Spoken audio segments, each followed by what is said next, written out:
Bonsoir Jean-Claude. Bonsoir.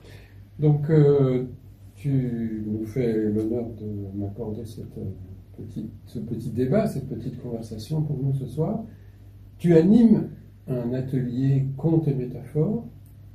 En quoi consiste cet atelier exactement?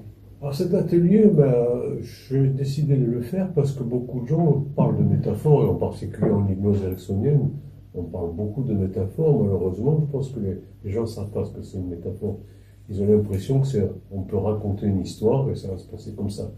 Donc le but de cet atelier, c'est d'expliquer aux gens comment fonctionne une métaphore d'abord. D'abord, qu'est-ce que c'est, et aussi comment elle fonctionne, pour pouvoir ensuite en créer en fonction des données qu'on a, des données cliniques. Voilà, en gros. D'accord. Mais alors, ce mot métaphore, il est très joli, il est très sonore, enfin, ça fait travailler l'imaginaire, mais qu'est-ce que c'est vraiment une métaphore et c'est quoi? C'est une analogie? C'est pas une analogie. L'analogie, c'est une comparaison. La métaphore, c'est. Je peux donner un exemple tout bête, ça sera plus facile. Si je dis cet enfant est malin comme un singe, c'est une analogie. Si je dis que cet enfant est un singe, c'est une métaphore. Ça implique qu'il est aussi malin, puis d'autres choses encore. Voilà, en gros, pour schématiser ce que c'est la différence. La métaphore, l'analogie, c'est toujours une comparaison. La métaphore, c'est pas une comparaison. Mais en quoi une métaphore peut-elle être thérapeutique? Permet-elle Alors, de guérir ou de changer quelque chose? Pour expliquer un tout petit peu ce qu'est une métaphore, on peut, puisqu'on est médecin, c'est expliquer un petit peu le symptôme. Le symptôme existe, mais ce qu'il représente, on ne la connaît pas, c'est enfoui, caché. La métaphore, c'est exactement pareil. La métaphore, c'est pour permettre la compréhension. Voilà, la chose. Par le patient. Par le patient. Voilà. Par conséquent, on va travailler là-dessus. C'est exactement, je pense, la même chose qu'un symptôme. On a un symptôme, on ne sait pas d'où ça sort, parce que la véritable signification du symptôme, elle est interne, elle est inconsciente. Et la métaphore, c'est exactement pareil. Elle va permettre justement de mieux comprendre un petit peu le symptôme, ce qui se passe. Mais est-ce que tu irais jusqu'à dire que la métaphore, c'est l'antidote du symptôme? C'est le contrepoison du symptôme? Non, je dirais la compréhension du symptôme. Plutôt que l'antidote. D'accord. Mais donc en fait, raconter une histoire,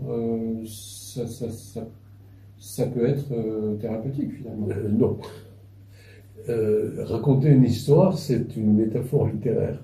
Ça existe depuis toujours. Une métaphore thérapeutique, elle doit rentrer automatiquement en rapport avec le patient. On ne peut pas faire de métaphore thérapeutique sans connaître l'histoire du patient. Voilà. Et alors je donne souvent, pour te donner un petit exemple, vous allez comprendre comment ça se passe. Il y a quelques années, quand je vivais aux Antilles, je descendais en période cyclonique jusqu'au Venezuela. Et il s'avère que pour une erreur de météo, je me suis retrouvé face à un cyclone, tout seul dans mon bateau. Ça a été l'enfer. Hein. L'enfer. Bon, je m'en suis sorti très bien. Il n'y a pas eu de problème. Et un jour, en passant devant des cannes à sucre en Martinique, le mouvement des cannes à sucre m'a rappelé mon histoire. Alors que les cannes à sucre, j'en avais déjà vu avant. Il a fallu que les choses soient internes pour que je me rappelle ça. Sinon, les cannes à sucre, c'est des cannes à sucre. Ouais, pour confondre les métaphores. L'importance de la métaphore thérapeutique, c'est parce qu'il y a déjà quelque chose qui existe dans le sujet.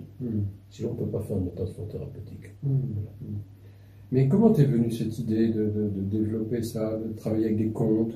Comment? Alors, les contes, c'est autre chose. Si tu veux, je suis psychanalyste, donc ça m'a permis de faire ça. Mais il y a aussi, la première chose, c'est la découverte avec de Bettelheim.